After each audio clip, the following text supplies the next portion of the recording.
नमस्कार मित्रांनो, दीपक रेगे यूट्यूब चॅनलवर तुम्हा सगळ्यांचं मनापासून स्वागत करतो. मित्रांनो, आता मी तुम्हाला जी कथा वाचून दाखवणार आहे त्या कथेचे लेखक आहेत the palm Khambete. The palm Khambete सरांच्या बऱ्याच कथा म्हणजे विनोदी कथा आहेत, त्याचबरोबर गूढ कथा, रहस्य कथा आहेत. या मी आपल्या चॅनलवर आधी अपलोड करून ठेवलेल्या आहेत. तुम्ही त्याही कथांचा मनमुराद आनंद घ्या, आस्वाद घ्या. आता मी जी कथा तुम्हाला वाचून दाखवणार आहे ती कथा मी घेतली आहे द पाम खांबेटेंच्या अजब गुन्हेगार ह्या कथा संग्रहातनं, आणि कथेचं नाव आहे यातना तळावरची लाल चेटकी. बघूयात, यातना तळावरची ही लाल चेटकी तिथल्या कैद्यांना काय प्रकारे त्रास देतीये का त्यांच्या जीवनात आनंद भरतीये. ऐकूयात द पाम खांबेटे लिखित कथा यातना तळावरची लाल चेटकी. पण तत्पूर्वी मित्रांनो, एक नेहमीसारखं नम्र निवेदन, चॅनलवर पहिल्यांदा आला असाल तर प्लीज चॅनल सबस्क्राईब करा. शेजारी घंटीचं चिन्ह आहे, बेल आयकॉन आहे, ते प्रेस करा. त्यातला ऑल हा पर्याय निवडा, म्हणजे मी चॅनलवर कथा अपलोड केली की ताबडतोब तुम्हाला त्या कथेचं नोटिफिकेशन मिळेल तुमच्या हातातल्या तुमच्या मोबाईलवर. चला सुरू करूयात द पाम खांबेटे लिखित कथा यातना तळावरची लाल चेटकी. गेल्या जागतिक युद्धाच्या काळात नाझी जर्मनीनं जे यातना तळ उभारले होते त्यापैकी एका कुप्रसिद्ध यातना तळावर प्रत्यक्ष घडलेली एक सत्यकथा मी इथं सांगणार आहे. यातना तळावरील अधिकाऱ्यांचे अमानुष क्रौर्य आणि तिथल्या बंदिवानांचा भयानक छळ यांचं वर्णन या सत्यकथेत येणं अपरिहार्य आहे. पण तुमच्या अंगावर भयानक शहारे आणावेत, क्रूर कृत्यांच्या वर्णनानं तुमचं मन भयचकित करून सोडावं आणि भीतीप्रद घटनांचे वृत्तांत वाचताना जो एक तऱ्हेचा चमत्कारिक सुखकर थरार अनुभवायला येतो ना, तो तुमच्या मनात निर्माण करावा हा हेतू या निवेदनाच्या मागे अजिबात नाही. युद्धस्य कथारम्या हे सुभाषित खरंच आहे, पण एक भयरम्य युद्धकथा तुम्हाला सांगावी एवढाच माझा उद्देश नाहीये बरं का. या सत्यकथेमध्ये आपल्या समाजाच्या दृष्टीनं जे एक महत्वाचं आणि विदारक तात्पर्य आहे ते ठळकपणानं तुमच्या निदर्शनाला आणावं ह्या इच्छेनं ही भयकथा मी तुम्हाला निवेदन करतोय. आता ते तात्पर्य मी आधी सांगू का? नाही, पण नको. ही कथा आधी सांगितली म्हणजे तिच्या उदाहरणावरनं ते तात्पर्य तुमच्या मनावर ठसवणं जास्त सुलभ ठरणार आहे. तर हा बुशेनवॉल्डचा यातना तळ. जर्मनीत हिटलरची नाझी राजवट प्रस्थापित झाल्यानंतर हा तळ उभारण्यात आला. नव्या हुकुमशाहीला विरोध असल्याचा ज्यांच्याविषयी संशय होता अशा विरोधकांना पकडून त्यांची या तळावर पाठवणी व्हायला लागली. इतर यातना तळांहून या तळाचं एक वेगळं वैशिष्ट्य होतं. इथे पाठवण्यात आलेले सगळे बंदिवान हे जर्मन नागरिकच होते.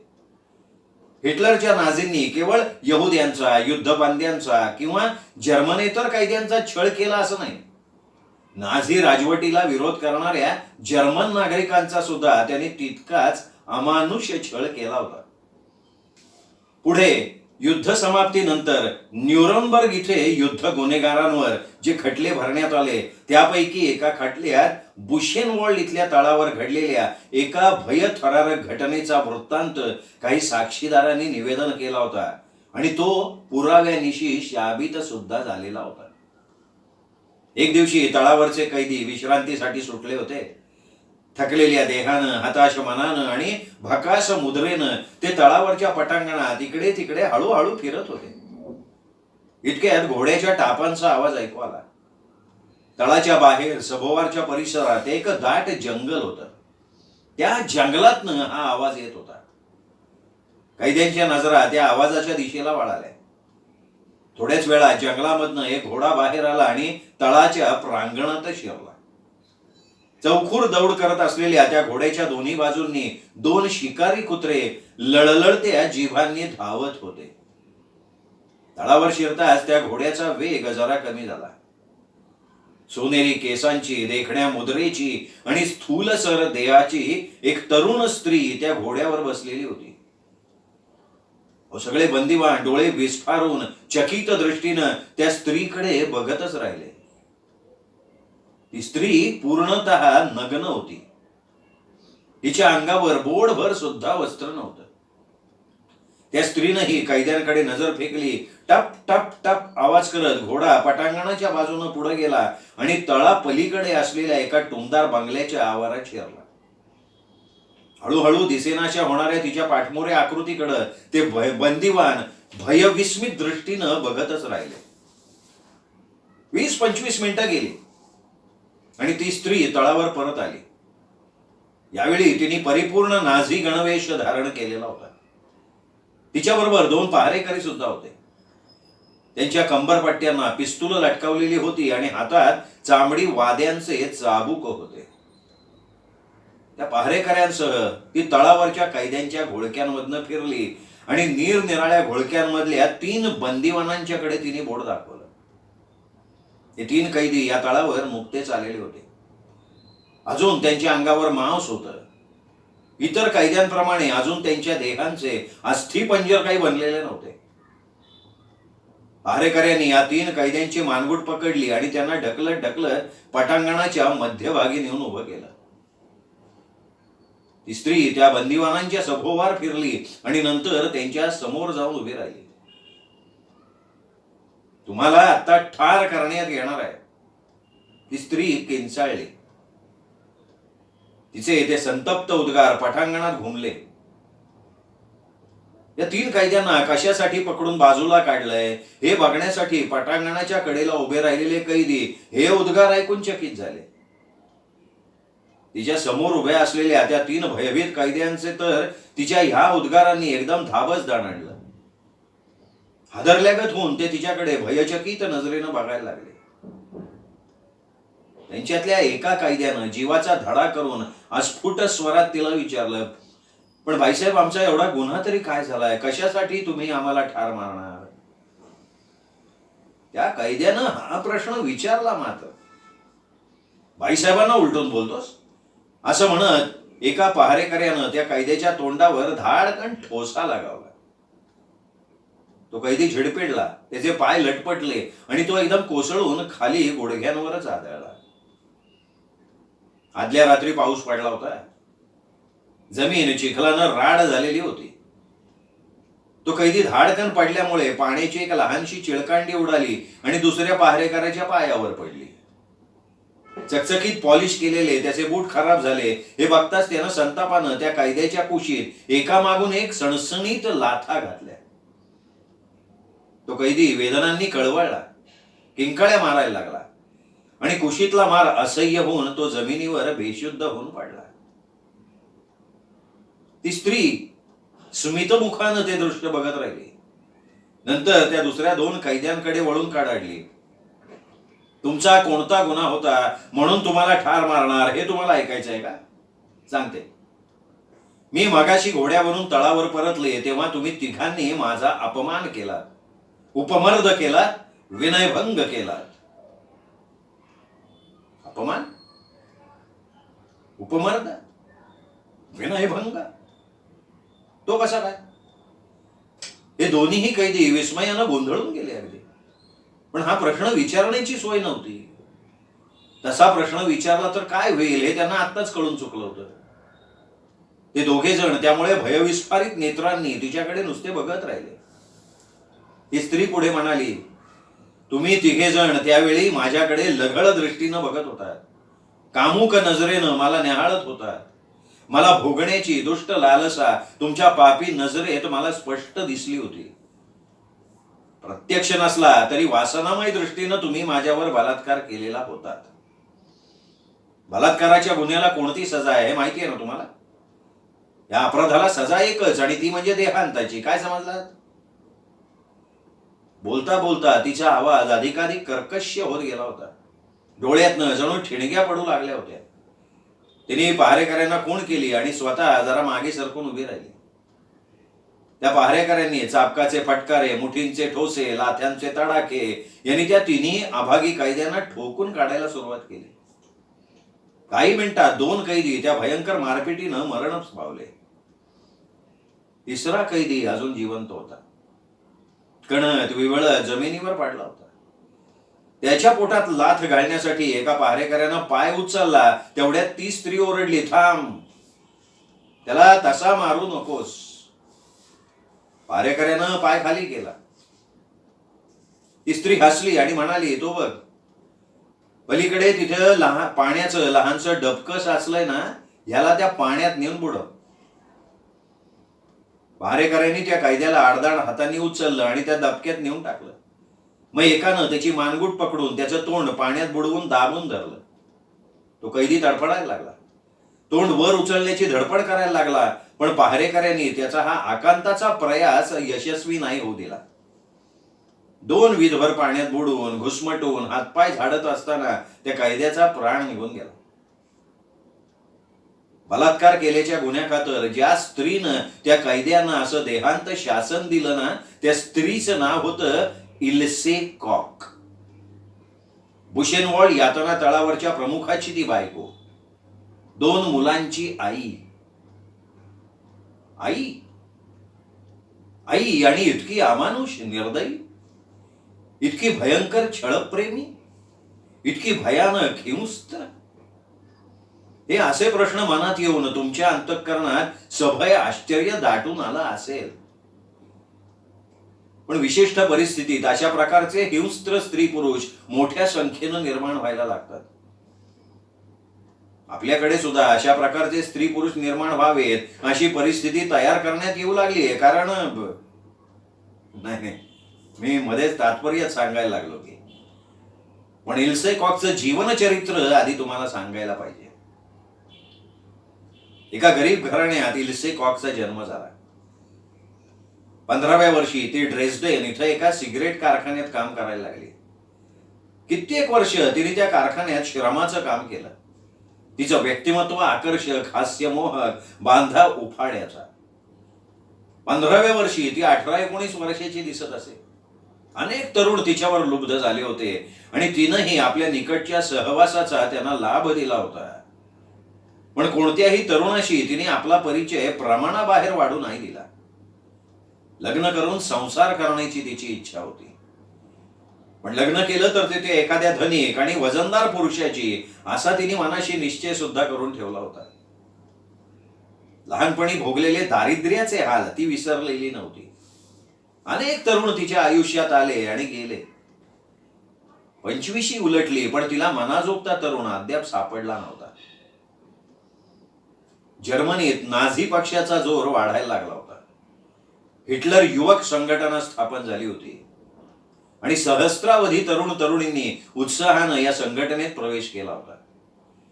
इल्सेनेही या युवक संघटनेत सामील होऊन हिरिरीने भाग घेतला. या संघटनेचं कार्य करत असताना एका तडफदार नाझी तरुण म्हणजे कार्ल कॉक याच्याशी तिची ओळख झाली. दोघांची मैत्री जमली. इल्सेनं कार्ल क्लॉक याच्याविषयी माहिती काढली. गेस्टापोचा म्हणजे नाझी गुप्त पोलीस संघटनेचा प्रमुख हायनारिक हिमलर याची कार्ल कॉकवर मर्जी आहे असं इल्सेला समजलं. आता हिमलरची मर्जी असल्यामुळे कार्ल कॉकची भराभर बढती होणार आणि एक वजनदार नाझी अधिकारी म्हणून तो गाजणार अशी इल्सेची खात्रीच पटली. आणि त्याच वेळी कार्ल हाच आपला भावी पती हे तिने मनोमन ठरवून टाकलं. हिटलर युवक संघटनेची सदस्य म्हणून इल्से जेव्हा वावरत असे तेव्हा ती ऐडबाज नाझी गणवेश घालून मिरवत असे. पण एरवीच्या खाजगी जीवनात ती होती सिगरेटच्या एका कारखान्यातली काम करेन. त्या जीवनातनं तिला बाहेर पाडायचं होतं. तिच्या नशिबानं एका वयस्कर माणसाशी तिची ओळख झाली. त्याचं पुस्तकाचं दुकान होतं. त्यांनी तिला आपल्या दुकानात विक्रेती म्हणून नोकरी दिली. नाझी तत्वज्ञानाला पोषक अशी खूप पुस्तकं त्याच्या दुकानात प्रामुख्यानं त्याने ठेवली होती. आणि हिटलर युवक संघटनेची एक तरुणी आपल्या दुकानात विक्रेती म्हणून राहिली तर आपली विक्री जास्त होईल असा त्या वयस्कर दुकानदाराचा व्यवहारी हिशोब होता. या दुकानात पुढच्या बाजूला राष्ट्रभक्ती, जर्मनांचा उज्ज्वल भविष्यकाळ, नाझी तत्वज्ञान इत्यादी विषयांचे ग्रंथ खच्चून भरलेले होते. पण त्याच दुकानाच्या आतल्या भागात अश्लील वाङ्मयाची सचित्र पुस्तकं तशीच खच्चून भरलेली होती. राष्ट्रवादी जर्मन युवक पुढच्या भागातल्या पुस्तकांबरोबर आतल्या भागातली पुस्तकं सुद्धा खरेदी करत आणि बंदोबस्तानं खिशात दडवून नेत.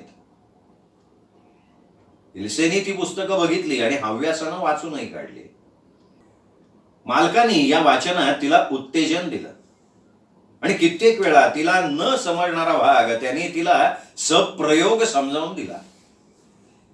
एक दिवशी गेस्टापी प्रमुख हिमलर त्या दुकानात शिरला आणि काही पुस्तकांची चौकशी करायला लागला. इल्सेनी त्याला ओळखलं आणि मोठ्या अदबीनं त्याला हवी होती ती पुस्तकं काढून दिली. हिमलरचं इल्सेकडे मुळीच लक्ष नव्हतं, पण त्याच्याबरोबर कडक इस्त्रीचा नाझी गणवेशात जो सहाय्यक आला होता त्यांनी मात्र इल्सेला ओळखलं.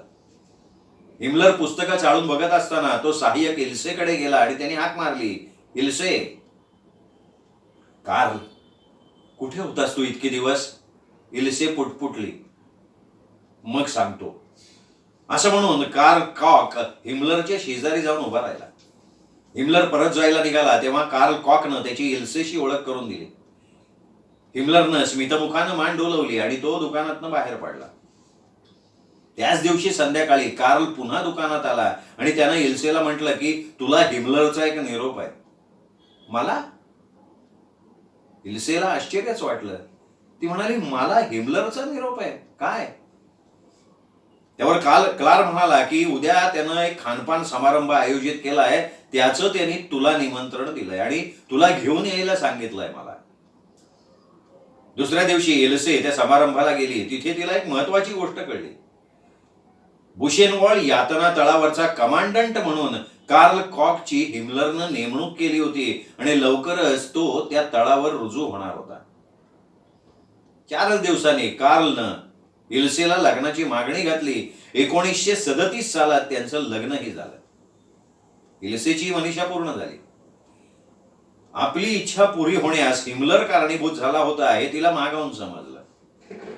ही मुलगी तुला साजेशी आहे, तू तिच्याशी लग्न कर आणि मग बुशेनवॉलला जा, असा हिमलरनं कार्ल क्लॉकला आदेशच दिलेला होता.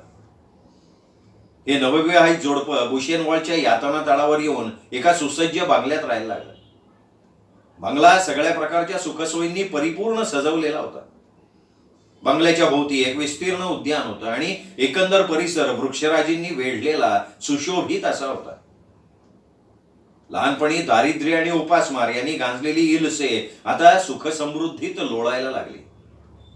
हवी ती सुख तिला उपलब्ध झाली होती आणि हवे तेवढे नोकर चाकर तिच्या पुढे हात जोडून उभे राहत होते. त्या यातना तळावर नेमलेले सगळे नोकर तिच्या दिमतीला धावून येत होते. तळप्रमुख कार्ल कॉक यांनी आपल्या बायकोला यातना तळ दाखवून आणला. शरीरानं खंगलेले, अस्थिपंजर झालेले, डोळ्यात कसल्याही आशेचे तेज नसलेले ते शेकडो बंदिवान आपल्या परिपूर्ण अधिकाराखाली आहेत हे कार्लनं मोठ्या अभिमानानं तिच्या निदर्शनाला आणलं. एकेकाळी इल्सेला दीनवाण्या मुद्रेनं वावरावं लागलं होतं. सिगरेटच्या कारखान्यात तिला अनेक वेळा मुकादमाची बोलणी खावी लागली होती. पण आत्ता या तळावर तिला मोठा अधिकार प्राप्त झाला होता. शेकडो बंदिवानांना आपला शब्दाखाली हवं तसं वागवायची सत्ता तिला मिळाली होती. छळ करण्यापासून ठार मारण्यापर्यंत या बंदिवानांशी ती कशीही वागली तरी तिला विचारणारं कोणी नव्हतं. तिच्या हाती आलेल्या या अमर्याद सत्तेचा तिने परिपूर्ण उपयोग केला. घोड्यावर बसून जंगलात फेरफटका करणाऱ्या तिचा रोजचा नियम होता. कधी कधी तिच्या जाण्या येण्याच्या वाटेवर कैदी एखाद्या परिश्रमाच्या कामावर जुंपलेले असत. ती जवळ आली की ते भराभर दूर होत. पण ते पुरते बाजूला सरकलेले असले तरीही ती आपल्या कुत्र्यांना छू करून त्यांच्यावर सोडी. ते शिकारी कुत्रे समोर दिसेल त्या कैद्यावर त्वेषानं झेप घालत आणि त्याला फाडून तोडून रक्तबंबाळ करून सोडत. मग इल्सेला हसू कोसळे आणि ती कुत्र्यांना परत बोलवी. कधी कधी ती वाट सोडून पटांगणात जमलेल्या कैद्यांच्या घोळक्यात खुशाल घोडा घुसवी आणि घोड्यांच्या टापाखाली मिळालेला एखाद दुसरा अभागी कैदी किंचाळायला लागला की खदा खदा खदा हसत पुढे निघून जाईल. तिच्या लाल रंगाच्या केसामुळे तळावर तिला लाल चेटकी हे नाव पडलं. काही वर्ष लोटली. दरम्यान 39 सालात दुसरं जागतिक युद्ध सुरू झालं. हिटलरच्या विजयी सेना युरोपातल्या एक एक देश पादाक्रांत करायला लागल्या. हिटलरच्या असामान्य लष्करी विजयांचे डंके जगभर दुमदुमायला लागले. बुशेनवॉलच्या यातना तळावर कैद्यांची मोठ्या प्रमाणावर पाठवणी व्हायला लागली. विजयाच्या उन्मादात कार्ल आणि त्याची ही लाल चेटकी यांनी कैद्यांचा अधिकाधिक अघोरी छळ करण्याचे नवीन नवीन प्रकार शोधून काढले. दोघेही घरातल्या सुखाला विटली होती आणि थरारक सुख देणारे नवे नवे प्रकार वापरून बघत होते. या अवधीत इल्सेला 2 मुलं झाली होती. तिचा सडसडीत बांधा नाहीसा होऊन ती स्थूल बनू लागली होती. कार्लचं तिच्याबद्दलचं आकर्षण कमी कमी होत चाललं होतं. तळापासून थोड्या अंतरावर असलेल्या गावात तिथे तो जायचा आणि तिथे मद्यपान, जुगार आणि बायका यांचा अथेच्छ उपभोग घेण्यात त्याचं मन रमायला लागलं. इल्सेला हे समजलं तरी तिची त्याच्याविषयी तक्रार नव्हती, कारण कार्ल बाहेर गेल्यानंतर अनेक देखणे कनिष्ठ अधिकारी तिची वासना पुरवायला आनंदानं तयार होते. या नैसर्गिक कामभोगांचा इल्सेला वीट आला. नवीन आणि थरारक, अधिक नवीन आणि अधिक थरारक अशा सुखांसाठी तिचा जीव सदैव वखवखलेला होता. तिने आपल्या गावाला पत्र पाठवलं. आपल्या नात्यातल्या एका तरुणीला सोबतीसाठी बोलवून आणलं. ती आल्यावर इल्सेनं तिच्या देहावरनं नजर फिरवली आणि पसंती दर्शक मान डोलावली. त्यानंतर नवरा घरी नसताना तळावरच्या कनिष्ठ अधिकाऱ्यांना सोबतीसाठी घरी बोलवायचं तिने बंद करून टाकलं. तळा शेजारच्या गावात जाऊन अनिर्बंध चैन करण्याची कार्ल कॉकची चटक वाढत गेली. त्या चैनीसाठी लागणारा पैसा त्याला कमी पडायला लागला. तो मिळवायला त्याने एक उत्तम उपाय शोधून काढला. यातना तळावर पाठवण्यात येणाऱ्या कैद्यांची रीघ मोठ्या संख्येनं वाढत होती. कैद्यांनी कसला तरी अपराध केला असल्याचं बालंट उभं करायचं, अनेक कैद्यांना छळानं आणि मारपिटीनं ठार मारायचं हे सत्र कार्लनं सुरू केलं. मारून टाकलेल्या या कैद्यांची चीज वस्तू गोळा करायची आणि त्या वस्तू आसपासच्या गावातल्या काळा बाजारात गुपचूप विकायच्या. या मार्गानं तो आपल्या चैनीसाठी पैसा उभा करायला लागला. एखाद्या कैद्यानं सोन्याचा एखाद दुसरा दात बसवलेला दिसला की तो कैदी हमखास अपराधी ठरायचा आणि मरून जायचा, कारण सोन्याला विशेष भाव. यातना तळावरचा सरकारी भांडार, तिथंही त्यानं अफरातफर चालू केली. पण त्यानंतर कार्लचे हे उद्योग लपून नाही राहिले. ते हिमलरच्या कानावर गेले. त्यांनी चौकशी केली आणि कार्लवरच्या आरोपात तथ्य आहे असं आढळून येताच त्यांनी त्याला अटक केली आणि गोळी घालून त्यांनी त्याला ठार करून टाकले. असहाय्य आणि निरपराध कैद्यांचा अनन्वित छळ करून कार्ल त्यांचे जीव घेत होता, हा त्याचा गुन्हा नव्हता. त्या कैद्यांची चीजवस्तू विकून येणारा पैसा सरकारात न भरता तो स्वतःसाठी वापरत होता, हा भयंकर गुन्हा ठरला होता. आणि म्हणून त्यानं हिमलरनं ठार मारून इतर तळप्रमुखांना इशारा दिला होता. कार्लला मारून टाकलं तरी हिमलरनं इल्सेची तळावरनं उचलबांगडी केली नाही. तळावरच्या कैद्यांना ती कशा खंबीर वृत्तीनं वागवते त्याविषयीचा तिचा लौकिक हिमलरच्या कानावर गेला होता. त्यांनी तळावरचं अधिकारपद तिला बहाल करून टाकलं. बुशेनवॉलची लाल चेटकी आता या तळावरची एकमेव हुकुमशहा बनली. कैद्यांचे छळ करण्याचे नवे नवे भयंकर मार्ग तिने आपल्या सुपीक मेंदूतनं शोधून काढले. कैद्यांना मारपीट करून आपल्या डोळ्यांदेखत ठार मारणे या खेळात आता तिला पहिल्यासारखा आनंद मिळेनासा झाला. या खेळातून आणखीन एखादी गंमत करता आली तर ती हवी असं तिला वाटायला लागलं. आणि अशी एक मोठी गंमत तिने लवकर शोधूनही काढली. कैद्यांना मारल्यानंतर त्यांना तसंच जाळून किंवा पुरून टाकत असत. पण आता तरुण कैद्यांच्या तजेलदार चामड्यांचा उपयोग करण्याची एक नवीन युक्ती इल्सेला सुचली. यासाठी ती तळावर नव्यानं आलेल्या तरुण कैद्यांचा उपयोग करून घ्यायला लागली. अघोरी छळ करून या कैद्यांना ठार केल्यानंतर त्यांची प्रेत तळावरच्या वैद्यकीय संशोधन गृहात पाठवण्यात येऊ लागली. तिथे त्यांची कामडी सोलून काढून ती कमावण्यात यायला लागली आणि ह्या कमावलेल्या मानवी कातड्यांपासून टेबल लॅम्पवरची सुबक आच्छादनं तयार करण्यात आली. आपल्या बंगल्यातल्या एकूण एक टेबल लॅम्पची पूर्वीची आच्छादनं काढून टाकून त्यावर ही नवीन आच्छादनं इल्सेनं घालून घेतली. या तिने आणखीन एक गंमत केली. ज्या कैद्यांना मारलं होतं त्यांची नावं एकेका आच्छादनावर तिने कोरून घेतली. ही नावं एरवी दिसत नव्हती. आतला दिवा पेटवला म्हणजे मग आच्छादनावर ते नाव ठळक अक्षरात झळकायला लागायचं. काही कैद्यांच्या हातावर चित्रविचित्र आकृत्या गोंदवलेल्या होत्या. ज्यांचे हात विशेष चांगल्या रीतीनं गोंदवलेले होते असे 2 कैदी तिने बघून ठेवले. दुसऱ्या दिवशी ह्या कैद्यांना रुग्णालयात हजर होण्याचा हुकूम मिळाला.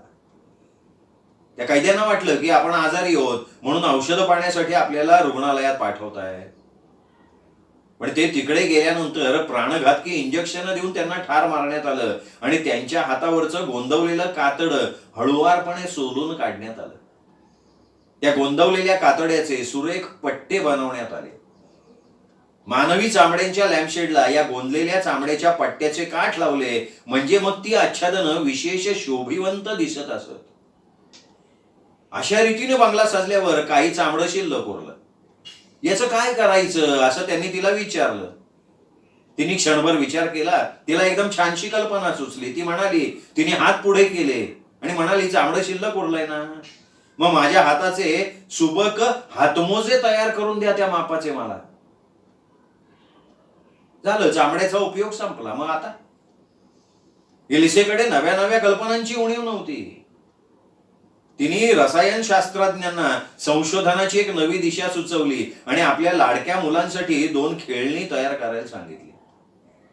त्या संशोधकानं परिश्रमपूर्वक संशोधन केलं आणि एक रासायनिक प्रक्रिया शोधून काढून तिच्या मुलांसाठी ती खेळणी तयार सुद्धा करून दिली. कसली खेळणी होती ती? कसली खेळणी होती? 2 कैद्यांना ठार करून त्यांची मुंडकी कापून काढण्यात आली. त्या मुंडक्यांवरचे केस, कातडी वगैरे शाबूत ठेवून विशिष्ट रासायनिक प्रक्रियेनं ती मुंडकी आकसत जातील असं घडवून आणलं. आणि मग आकसून मुठीच्या आकारा एवढी बनलेली ती मुंडकी शास्त्रज्ञांनी तिच्या हवाली केली. आपल्या आईने आपल्यासाठी केवढी गमतीदार खेळणी आणली म्हणून इल्सेची मुलं आनंदानं नाचायला लागली. आणि मुलांचा तो हर्ष बघून तिच्या वात्सल्याला कमालीचं भरतं आलं. अखेर जर्मनीचा पराभव झाला. अमेरिकन सेना बुशेन वॉलच्या तळावर शिरल्या आणि त्यांनी तो यातना तळ मुक्त करून टाकला. इल्से कॉकला अटक झाली. न्यूरेनबर्ग इथं ज्या युद्ध गुन्हेगारांवर खटला भरण्यात आला त्यांच्यात इल्से कॉक हिचं सुद्धा नाव होतं. 1947 साली तिच्यावरचा खटला सुरू झाला. आपल्यावरचे सगळे आरोप तिने नाकबूल केले. या खटल्यात आपल्या बाजूने बोलताना ती म्हणाली की तळप्रमुख कॉक याची पत्नी म्हणून मी तळावरच्या बंगल्यात राहायला गेले होते. तळाच्या प्रशासनाशी माझा काडीचाही संबंध नव्हता. तिथे मी एक गृहिणी म्हणून राहत होते. घराबाहेर काय चाललंय याची मला काडीचीही माहिती नव्हती. माझ्यावरचे सगळे आरोप खोटे आहेत. मी 2 मुलांची आई आहे. कुठलीही अपत्यवत्सल माता असली भयानक दुष्कृत्य करू शकेल असं तुम्हाला वाटतं का? मी निर्दोष आहे. पण पुरावा काही वेगळीच कहाणी सांगत होता. ती दिव्यांची आच्छादनं, ती आकसलेली मुंडकी, ते गोंदलेल्या चामड्याचे पट्टे आणि तळावरील हाल अपेष्टा सोसूनही जिवंत राहिलेल्या अनेक कैद्यांच्या विश्वसनीय साक्षी. या सगळ्या पुराव्यांवरनं तिचा गुन्हा साबित झाला. तिने स्वतः 45 खून केले होते आणि इतर 135 खुनांमध्ये तिचा सहभाग होता हे निर्विवाद सिद्ध झालं. न्यूरेनबर्ग मधल्या अमेरिकन न्यायालयानं तिला जन्मठेपेची सजा फरमावली. 2 वर्षांनी तिचं नाव परत वृत्तपत्रात झळकलं. जर्मनीतील अमेरिकन विभागाचा राज्यपाल जनरल क्ले यानं इल्से कॉकची तुरुंगातून सुटका करण्याचा हुकूम दिला. या हुकुमानं खळबळ उडाली. एका राक्षसी नाझी युद्ध गुन्हेगार महिलेची तुरुंगातनं सुटका केल्याबद्दल अमेरिकेच्या विरुद्ध एकच ओरड झाली. प्रेसिडेंट ट्रुमन यानं चौकशीचं आश्वासनही दिलं. या चौकशीत असं आढळलं की एका तांत्रिक मुद्द्यावर इल्सेची सुटका करणं जनरल क्लेला भाग पडलं होतं. बुशेन वॉल यातना तळावर जर्मन कैदी होते. इल्सेनं जे भयानक अत्याचार केले ते तिच्या स्वतःच्या देशबांधवांवर होते. त्यामुळे ती गुन्हेगार असली तरी युद्ध गुन्हेगार ठरू शकत नव्हती. एका जर्मन बाईनं जर्मन नागरिकांवर केलेल्या अत्याचारांबद्दल तिला शिक्षा फरमावण्याचा अमेरिकन कोर्टाला अधिकार नाही. हा मुद्दा तिच्या वकिलांनी आता उपस्थित केलेला होता. तो रास्त ठरवून जनरल क्लेनं तिची मुक्तता केली. हा मुद्दा ग्राह्य मानण्यात आला आणि क्लेचा हुकूम प्रेसिडेंट ट्रुमननं कायम करून टाकला. पण हे प्रकरण तेवढ्यावर नाही संपलं. तिची सुटका झाल्यावर पश्चिम जर्मन सरकारनं तिला खटला भरण्यात आला. जर्मन कोर्टानं तिला भयानक खुनांबद्दल जन्मठेपेची सजा फरमावली. बव्हेरिया मधल्या एका तुरुंगात ती आपली सजा भोगायला लागली. लोक तिला हळूहळू विसरून गेले. पण पुन्हा 1967 साली तिचं नाव जगभर गाजलं. वार्धक्यानं आलेली जर्जरता लक्षात घेऊन आपल्यावर दया दाखवावी आणि आपली तुरुंगातनं सुटका करावी अशी तिने अनेकदा विनवणी केली होती. पण तिचे ते अर्ज केराच्या टोपलीत पडले होते. तेव्हा अखेरीला जीवाला कंटाळून 2 सप्टेंबर 1967 ह्या दिवशी तिने आपल्या कोठडीत गळ्याला फास लावून घेऊन आत्महत्या केली आणि त्यावेळी तिचं वय होतं 60 वर्ष. इल्से कॉकचं हे चरित्र ऐकताना सहृदय वाचकांच्या मनाला अनेकदा उबग आला असेल, अंगावर काटा उभा राहिला असेल. जर्मन नाझी भयंकर क्रूर होते कबूल, पण त्यांच्या एकेकाळच्या या अघोरी कृत्यांच्या घाणेरड्या कथा आत्ता कशाला सांगायच्या? मनाला प्रसन्न करणाऱ्या गोष्टी सांगायच्या ऐवजी मन अस्वस्थ करून सोडणाऱ्या या उबगवाण्या क्रौर्य कथा आम्हाला का ऐकवता? असा चिडीचा उद्गार सुद्धा तुमच्या तोंडून निघाला असेल. पण मी प्रारंभीच म्हटलं होतं की भयकथेमागे जे एक महत्वाचं तात्पर्य आहे ते ठसवण्यासाठी एक उदाहरण म्हणून मी ही कथा पहिल्यांदा सांगणार आहे. इल्से सारखी एकच व्यक्ती नव्हे तर तिच्यासारखी सहस्त्रावधी अमानुष राक्षसी स्त्री पुरुषांचा नाझी जर्मनीत बुजबुजाट झालेला होता. 60 लाख यहुद्यांना ठार करून टाकण्याची शास्त्रशुद्ध योजना तयार करून ती अंमलात आणणारा ऐकमन या राक्षसांपैकीच एक. या सर्व राक्षसी व्यक्तींमध्ये एक गुण समान होता. या सगळ्या व्यक्ती लिंग पिसाट होत्या आणि क्रोध पिसाट होत्या. इल्सेचं चरित्र आठवा ना. लहानपणी तिला दारिद्र्याचा दुःखकर अनुभव होता. आपण काय वाटेल ते करून सुख समृद्धी मिळवली पाहिजे असा तिचा कृतनिश्चय होता. हे उद्दिष्ट साध्य करण्यासाठी कसलाही नीतिनियम पायदळी तोडवायची तिची तयारी होती. नाझी राजवटीमधील विशिष्ट परिस्थिती तिच्या महत्वाकांक्षेला त्यावेळी अनुकूल ठरली. तिने आपला कामविकार त्याच्यावर कधीही आळा घातला नाही आणि कार्लची बायको म्हणून ती बुशेनवॉल्डच्या यातना तळावर गेली. तेव्हा आपल्या क्रोधविकारावर आळा घालायचं तिला कारणच उरलेलं नाही. काम आणि क्रोध या 2 जबरदस्त शक्ती आहेत. त्यांना आटोक्यात ठेवून त्यांचा संयमित उपयोग केला तर त्या शक्ती मानवी जीवनाला हितकर आणि सुखकर ठरतात. पण त्यांच्यावर ताबा न ठेवता माणूस त्यांच्या आहारी गेला तर मात्र त्या भयंकर विनाशक ठरतात. अनिर्बंध कामभोग माणसाला समाधान देऊ शकत नाही. तो त्याला जास्तीत जास्त असंतुष्टच बनवतो, अधिकाधिक क्रोधी करून टाकतो. कामभोगाचे मग तो नवीन नवीन प्रकार शोधायला लागतो, विकृतीच्या आहारी जातो आणि कामभोगानं अतृप्त राहिलेल्या आपल्या मनाला इतरांचा आनंदवी छळ करून तृप्त करण्याचा प्रयत्न करायला लागतो. कामविकृत माणसाला इतरांचा छळ करण्यात काही विचित्र तऱ्हेची कामतृप्ती लाभते. हे मानसशास्त्रीय सत्य आहे. इल्सेच्या मनात अनिर्बंध कामवासना धगधगत होती आणि यातना तळावर तिला अनिर्बंध सत्ताही लावली होती. त्यामुळे ती कामपिसाट आणि क्रोधपिसाट राक्षसीण बनून गेली. नाझींच्या अस्ताबरोबर साहेबांचं क्रौर्य संपलं नाही, उलट अधिकाधिक वाढायलाच लागलंय. आपण सध्या साहेबांचं, त्यातही अमेरिकन साहेबांचं अनुकरण करण्यात मोठी धन्यता मानायला लागलो. कामविषयक नीतिनियम पाळणं, संयम राखणं, परस्त्री वर्ज्य मानणं, विवाह बाह्य संबंध वाईट समजणं, हे निर्बंध अमेरिकेनं झुगारून दिले असल्यासारखं दिसतं. पण त्यामुळे तिकडेही राक्षस निर्माण व्हायला लागले. व्हिएतनामच्या युद्धात अमेरिकेनं गाजवलेलं अमानुष क्रौर्य जगजाहीर झालंय. आपला देश अशा प्रकारच्या साहेबी सुधारणेवर जावा अशी आपल्या काही विचारवंतांना तळमळ लागून राहिली असल्याचं दिसायला लागलंय. हे समाजाच्या दृष्टीनं इष्ट आहे का? तुम्हीच विचार करा ना या कथेवर.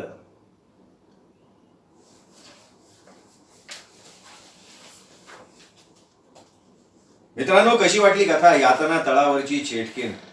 द पा खांबेटे यांचं अजब गुन्हेगार हे पुस्तक आहे. हा कथासंग्रह 21 मार्च 2004 रोजी गुढीपाडव्याच्या सुमुहूर्तावर प्रकाशित झालेला होता. कथा तुम्हाला आवडली असेल पटकन लाईक करून टाका. चॅनल अजून सबस्क्राईब केलेलं नसेल तर प्लीज चॅनल सबस्क्राईब करा. पुन्हा भेटूयात नवीन कथेसह. तोपर्यंत नमस्कार मंडळी.